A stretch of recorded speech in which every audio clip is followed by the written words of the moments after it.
I'm 76 years old, and for 42 years I kept a secret that could have changed everything we know about evolution, biology, and our place on this planet. His name was Nathan. I called him that because the first time we met, I was reading a book about Nathan Hale, the Revolutionary War spy, and the parallel seemed fitting since we were both keeping dangerous secrets. For 4 decades, I protected him and his family from the world, from hunters, from researchers, from anyone who would have turned them into specimens or attractions or worse. I thought I'd done everything right. I thought I'd been careful enough. But 3 months ago, in February of 2025, 2 FBI agents showed up at my cabin with a file folder, 3 inches thick, satellite imagery, and questions I couldn't lie my way out of. And what happened next? What they offered me, what they told me about how long they'd known, about the others they were protecting across the country, it didn't just shock me. It shattered every assumption I'd ever had about what the government knows and what they're willing to do to keep certain truths buried. I live on 80 acres at the edge of Olympic National Forest in Washington State, land my father bought in 1956 for almost nothing because it was too remote, too steep, and too covered in impenetrable old-growth forest for anyone else to want it. The cabin sits in a hollow surrounded by Sitka spruce and western red cedar, so massive that 3 men couldn't link hands around their trunks. The nearest paved road is 11 miles away down a logging track that washes out every winter. The nearest neighbor is 7 miles as the crow flies, 15 if you're actually walking the ridge lines. It's the kind of place where you can disappear completely, where the modern world feels like something happening on a different planet. I moved here permanently in 1982, a year after I left the army. I'd done 2 tours in Vietnam as a medic, seen things that hollowed me out from the inside, come home to a country that didn't want to hear about it, and a wife who'd stopped recognizing the man I'd become. The divorce was quick and quiet. I took my half of our savings, bought my father's old cabin from my sister for $1, and vanished into these woods the way other men vanished into bottles or pills or the barrel of a gun. I wanted silence. I wanted isolation. I wanted to stop being Thomas Whitaker, veteran, husband, failure, and just become nobody. For the first year, that's exactly what I was. Nobody. I saw no one. Spoke to no one except the guy at the hardware store in Forks when I drove in once a month for supplies. I cut firewood, cleared trails, repaired the cabin's rotting roof and crumbling chimney, and tried to outrun the nightmares that still woke me up screaming most nights. I thought I was alone out here except for the deer, the black bears, the occasional mountain lion, and the Roosevelt elk that moved through in massive herds every fall. Then, in August of 1983, I found the footprints. I was checking a line of snares I'd set for rabbits. I'd gotten pretty good at living off the land, supplementing what I could grow or trap with the occasional trip to town, when I found them pressed deep into the mud beside a creek about a mile from the cabin. At first, my mind tried to rationalize them, a bear print distorted by the wet ground. But I'd seen plenty of bear prints. These weren't that. They were human-shaped, 5 toes, an arch, a heel, but impossibly large, 17, maybe 18 inches long, and deep. Whatever had made them weighed at least 400 pounds, probably more. I'd heard the stories, of course. Everyone in the Pacific Northwest had. Sasquatch, Bigfoot. The Patterson-Gimlin film from 1967 that showed a massive, fur-covered creature walking through a creek bed in Northern California. Most people dismissed it as hoax or misidentification or mass delusion fueled by too much wilderness and not enough human contact. But I'd spent enough time in the jungle, enough time learning to read tracks and signs and the subtle wrongness that meant danger, to know these prints were real. Something big and bipedal was walking through my forest. I should have been scared. Maybe I should have loaded my rifle and barricaded myself in the cabin. But mostly what I felt was curiosity and something I hadn't felt in years. Purpose. For the first time since coming back from Vietnam, something was demanding my attention other than my own damaged mind. I started leaving food out. Just small things at first. Leftover rabbit stew, some apples, cornbread. I left them on a flat rock by the creek where I'd found the prints, and I waited. For 3 weeks, nothing happened. The food sat untouched, slowly rotting in the Pacific Northwest dampness. I began to think I'd imagined the whole thing, That isolation and PTSD had finally broken something fundamental in my brain. Then, on September 12, 1983, I woke just before dawn to a sound I'd never heard before. A low resonant whistle, 3 notes that seemed to come from the forest itself. I grabbed my flashlight and stepped out onto the porch, and there he was. He stood at the edge of the clearing, maybe 30 feet from the cabin, caught in the beam of my flashlight like a deer frozen in headlights. He was massive, 8 feet tall easily, maybe more, with shoulders so broad they seemed anatomically impossible. His body was covered in dark auburn fur that gleamed in the flashlight beam, and his face. His face was the most unsettling thing I'd ever seen, and I'd seen bodies blown apart by landmines in the Mekong Delta. It wasn't animal. It wasn't human. It was profoundly, disturbingly other, a heavy brow ridge, deep-set amber eyes, a flat nose, and a mouth that seemed caught between human lips and something more primitive. We stared at each other for what felt like hours, but was probably only 30 seconds. Then he made that whistling sound again, 3 notes, clear and deliberate, and backed away into the forest, moving with impossible silence for something so large. I stood on that porch until full daylight, shaking, wondering if I'd finally lost my mind completely, or if I'd just discovered something that would change everything. The food I'd left by the creek was gone, and in its place was a perfect deer hide, cleaned and stretched, better work than any tanner I'd ever seen. He was real, and he was trying to communicate. For the next 6 months we danced around each other, me leaving food and simple gifts, him taking them and leaving things in return. Deer hides, river stones with unusual patterns, once an elk antler so perfectly preserved it looked like carved ivory, bundles of medicinal plants I recognized from my medic training, yarrow for wounds, willow bark for pain, devil's club for infections. He knew their properties. He was showing me he understood healing. I started calling him Nathan after about a month, when it became clear this wasn't a one-time encounter, but an ongoing relationship. The name felt right, dignified, human, acknowledging what I was increasingly certain of. This wasn't an animal, this was a person. Different, yes, impossible by every measure of accepted science, yes, but a person nonetheless, with intelligence and intention, and something that looked a hell of a lot like culture. The first time we sat together was in March of 1984.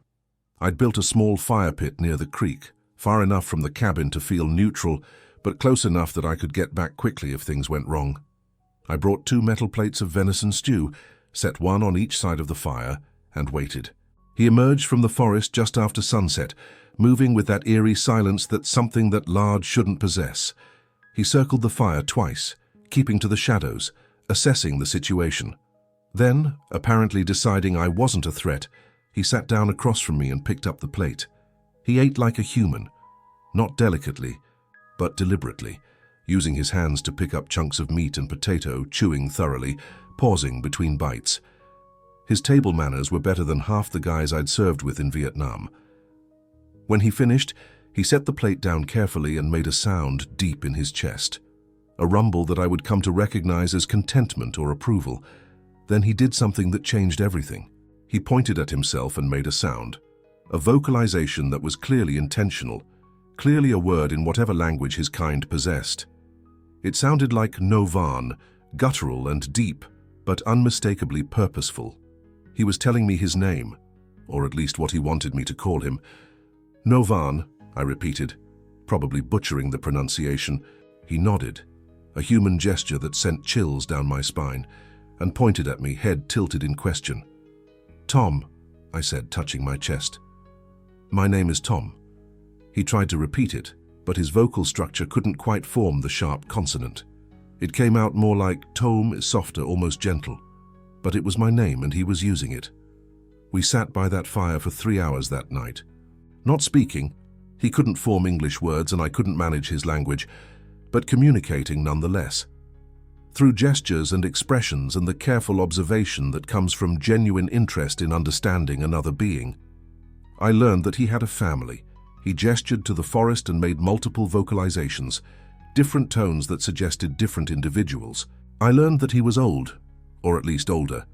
There was grey in his fur around his muzzle and chest, and I learned that he was deeply, profoundly afraid of other humans. When I gestured toward the direction of forks, toward civilization, his whole body tensed and his eyes went wide with unmistakable fear. That's when I made the promise that would define the next 42 years of my life. I put my hand on my chest, then reached across the fire slowly, carefully, and touched his massive shoulder. "I'll keep you safe," I said, even though I knew he couldn't understand the words. "I promise, no one will know. No one will hurt you." He looked at me for a long moment, those amber eyes reflecting firelight, and I saw him make a choice: trust. Despite everything his species must have learned about humans over thousands of years of hiding and running and being hunted, he chose to trust me. Over the following months, I met his family. His mate, a slightly smaller female with darker fur and watchful eyes that never stopped scanning for threats. His son, a juvenile maybe 6 feet tall, gangly and curious in the way teenagers of any species are. And his daughter, tiny by their standards, maybe 4 feet tall, with reddish fur and her father's gentle eyes. 4 of them, living in the deep forest, surviving through intelligence and caution, and an understanding of the land that made my own wilderness skills look pathetic by comparison. I learned their patterns, their needs. They were omnivores, eating everything from deer they hunted with coordinated precision to berries, roots, and fish they caught with their bare hands. They avoided areas where humans had been recently. They could smell us, Nathan explained through elaborate pantomime from miles away. They slept in different locations every few nights, never establishing a permanent shelter that could be found and tracked. They communicated over long distances through tree knocks, whistles, and what I came to recognize as infrasound, vocalizations below human hearing range that I could feel in my chest, even if I couldn't consciously hear them. And they remembered. Nathan made that clear through patient demonstration. They remembered every encounter with humans, passed down through generations. They remembered being hunted, remembered fire and dogs and guns, remembered when there were more of them, when they could live more openly, before humans multiplied and spread and turned every wild place into a threat. "I won't let that happen here," I told him one night by the fire, 6 months into our relationship. "This land is yours as much as mine, more. You can stay here, raise your family, I'll make sure no one comes looking." He understood the tone, if not the words. He reached across the fire and placed his massive hand over mine, a gesture of alliance, of partnership. We were both hiding from a world that had hurt us. We both needed the protection of isolation and secrecy.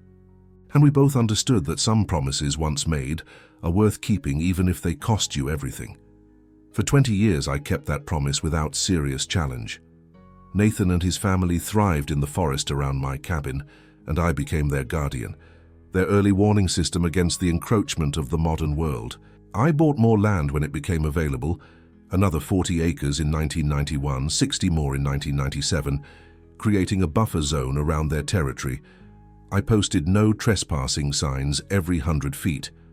I spread rumors in Forks about an unstable veteran living in the woods who shot at hikers.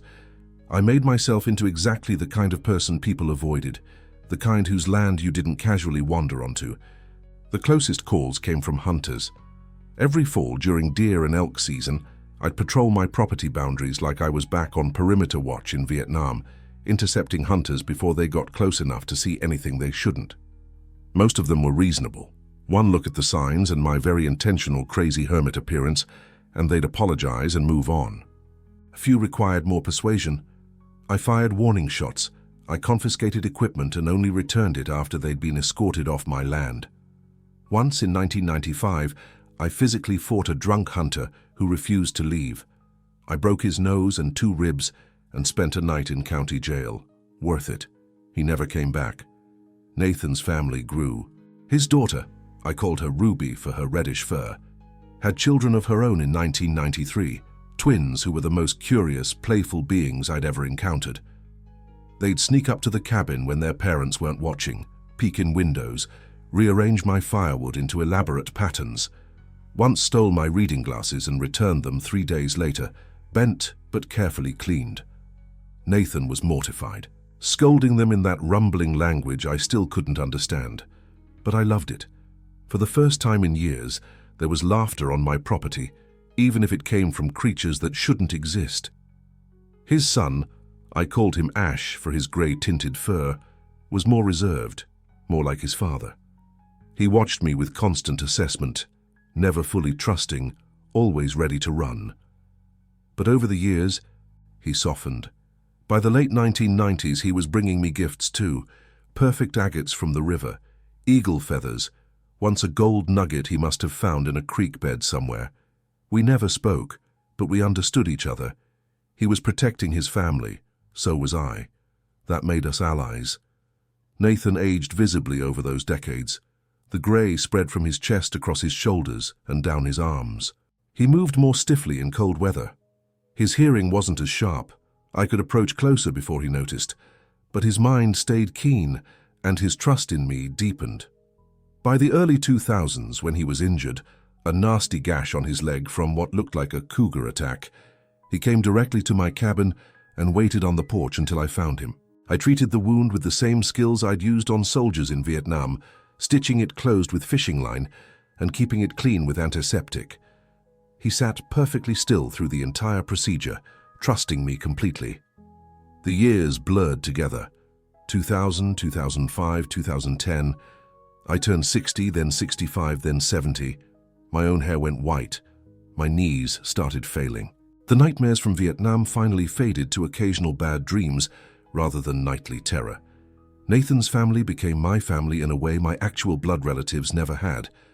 They were the reason I got up in the morning, the reason I kept the property secure, the reason I stayed alive when the loneliness might otherwise have swallowed me whole. Then came the era of technology that I couldn't fight with warning shots and property signs, trail cameras, drones, satellite imagery, Google Earth. By 2015, you could zoom in on my property from space and see the cabin, the cleared areas, the trails. Hikers started carrying GPS units that logged every step. Hunters posted their locations on social media. The forest was becoming transparent, and there was nothing I could do about it. I found the first trail camera in 2017, hidden in a tree about half a mile from the cabin, motion activated and broadcasting to a cellular network. I destroyed it, but 2 more appeared within a month. I started doing weekly sweeps of the property, finding and destroying cameras as fast as they appeared. Whoever was placing them had resources and persistence. I assumed it was Bigfoot researchers. They'd been getting more sophisticated, more funded, more organized. There were entire research groups with university backing now, not just conspiracy theorists with camcorders. In 2019, I found a camera that was different. Higher quality, military grade, hidden so well I almost missed it. And when I opened the casing to destroy the memory card, I found something that made my blood run cold. A small metal plate with an engraved serial number and 3 letters, FBI. The federal government was watching my property. Had been watching, apparently, for who knew how long. But why? What did they know? And more importantly, what were they planning to do with that knowledge? I destroyed that camera too, but I knew it was only a matter of time. You can't hide from satellite imagery. You can't destroy every drone, and you can't fight the resources of the federal government if they decide you're worth investigating. I started preparing Nathan's family for the possibility that they'd need to leave, that my property might not be safe anymore. I showed them maps, crude drawings in the dirt, of other wilderness areas farther north, deeper into the Olympic Mountains, places so remote even the government might not bother monitoring them. Nathan understood. I could see it in his eyes, the resignation, the grief, the terrible familiarity with having to run. But he didn't want to leave. This was his home. His children had been born here. His grandchildren were growing up here, and I was here. So he stayed, we all stayed, and we waited to see what would happen when the inevitable finally arrived. February 14th, 2025. Valentine's Day, though that irony didn't occur to me until later. I was chopping firewood behind the cabin when I heard the sound of a vehicle coming up the logging road. Unusual enough in winter when the road was barely passable, but the engine sound was all wrong. Too smooth, too powerful. Not the rattling pickup trucks of local hunters. This was something else. I set down the axe and went around to the front of the cabin, staying in the tree line, watching. A black SUV with government plates pulled up and parked 30 feet from my porch. Two people got out, a woman in her 40s wearing a dark suit completely inappropriate for the muddy forest, and a man about the same age in similar professional attire, his hand resting casually near his hip where I could see the bulge of a holstered weapon. Federal agents, here, at my cabin, after 42 years. The woman looked directly at where I was standing in the shadows. She'd known exactly where I was, and called out, "Mr. Whitaker? I'm Special Agent Sarah Chen, FBI. This is my partner, Special Agent Marcus Webb. We need to talk to you about your residence." Residence. They knew. The word choice was deliberate, carefully selected to communicate that they weren't here about wildlife or trespassing or any normal concern. They knew about Nathan and his family. I stepped out of the trees, moving slowly, keeping my hands visible. Years of military training and decades of paranoia kicked in automatically. "You're on private property," I said. "I don't recall inviting federal agents."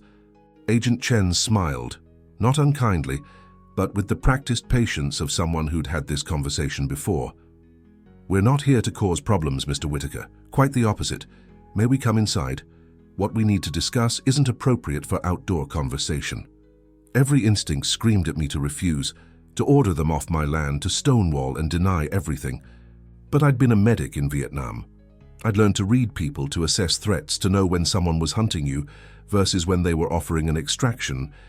And something in Agent Chen's body language, in the way she held that file folder, told me this wasn't a raid or an arrest. This was something else. "No weapons inside my cabin," I said. She nodded, and both agents removed their sidearms, locked them in the SUV, and followed me onto the porch. I led them inside, acutely aware of how small the cabin suddenly felt with 3 people in it, how exposed. Through the window, I could see the tree line where I knew Nathan sometimes watched from. I prayed he was smart enough to stay hidden to keep the others away. Agent Chen sat at my small kitchen table and opened the file folder. Inside were satellite images, dozens of them taken over years, showing my property from above. And in several of them, if you knew what to look for, you could see shapes moving through the forest that were too large, too bipedal, too wrong to be anything else. "We've been monitoring your property since 2008, she said without preamble. "Actually, that's not quite accurate. We've been aware of unusual activity in this area since the 1970s, but it was only in 2008 that we confirmed what you've been protecting here." My throat went dry. "I don't know what you're talking about." Agent Webb leaned forward. "Mr. Whitaker, we're not here to arrest you or confiscate your friends. We're here to offer you a partnership." "A partnership?" I echoed, not trusting this, not understanding where it was going. Agent Chen pulled out more documents, reports, photographs, maps with locations marked across the Pacific Northwest, the Rockies, the Appalachians, even Northern California. "You're not the only one," she said quietly. "There are others. People like you who've encountered them, protected them, kept the secret. We estimate there are approximately 230 individuals across North America, individuals like your Nathan and his family, and perhaps 40 or 50 civilians who know about them and have been actively protecting them." I stared at the maps, my mind reeling. 230. Not a dying species, not a remnant population, but a small but viable community spread across the continent's remaining wilderness. "Why?" I managed. "Why protect them?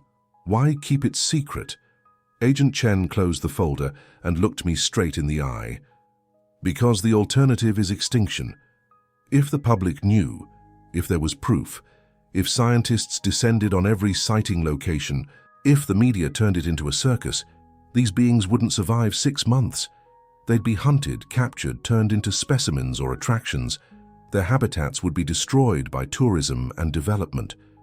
The government made a decision 60 years ago after the Patterson-Gimlin film nearly exposed everything. Official denial, active suppression of evidence, and covert protection of known populations. "You're saying the government has been protecting Bigfoot since the 1960s, I said, incredulous. "Since 1967, officially," Agent Webb said, "though there were earlier programs. We have personnel whose sole job is monitoring known populations, destroying or confiscating definitive evidence, discrediting witnesses when necessary, and providing covert support to people like you who are doing the real work of keeping them safe. Agent Chen pulled out one more document, a contract of some kind.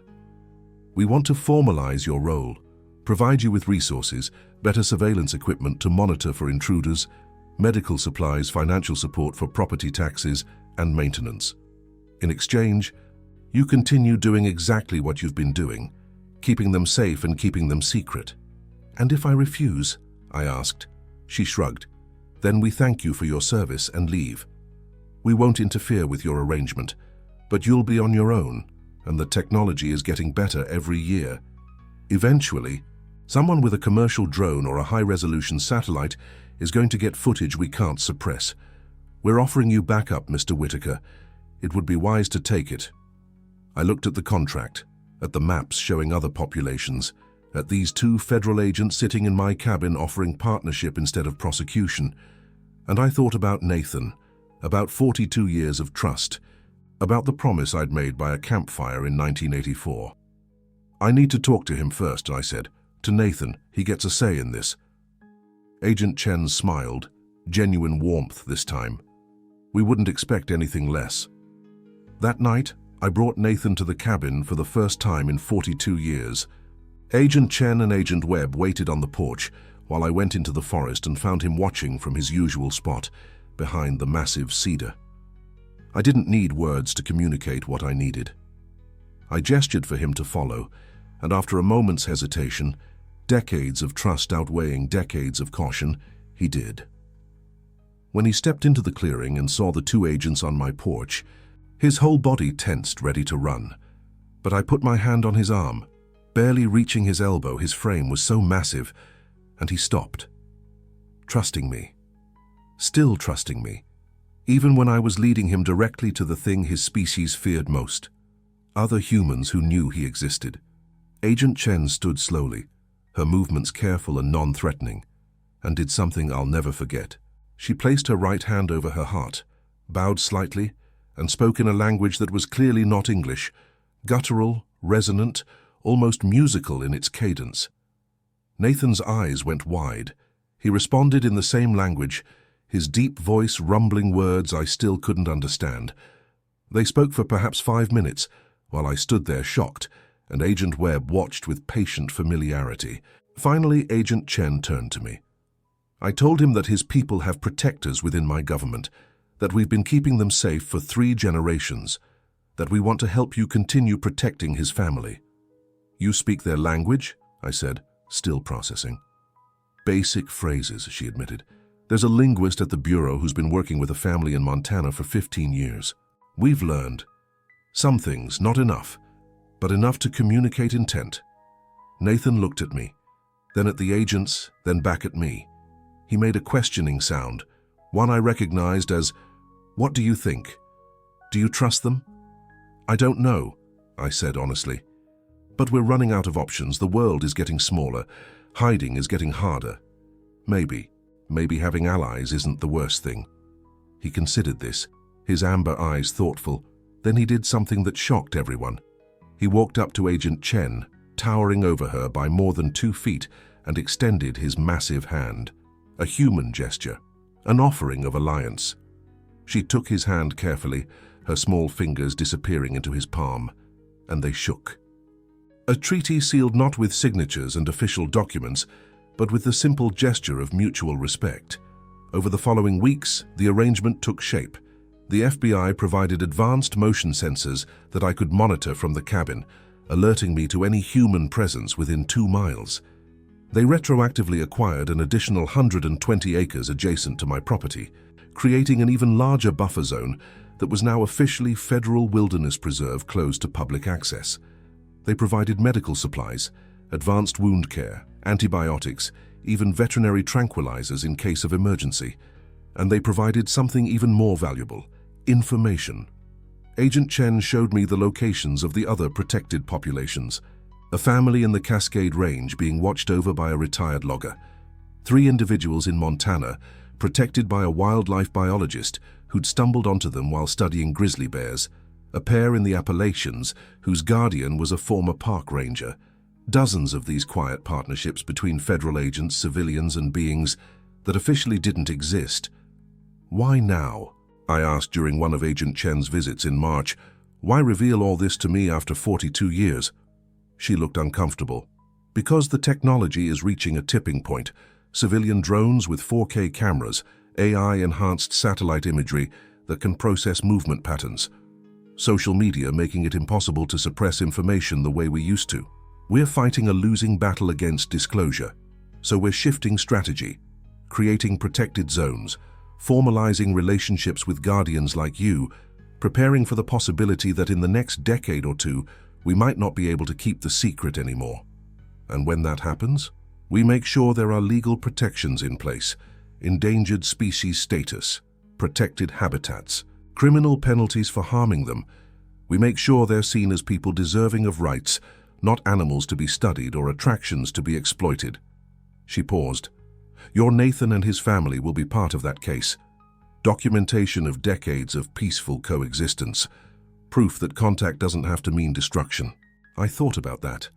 Nathan's grandchildren growing up in a world where they didn't have to hide, where they could be known and protected by law instead of just by the dedication of one aging veteran. It was terrifying and hopeful in equal measure.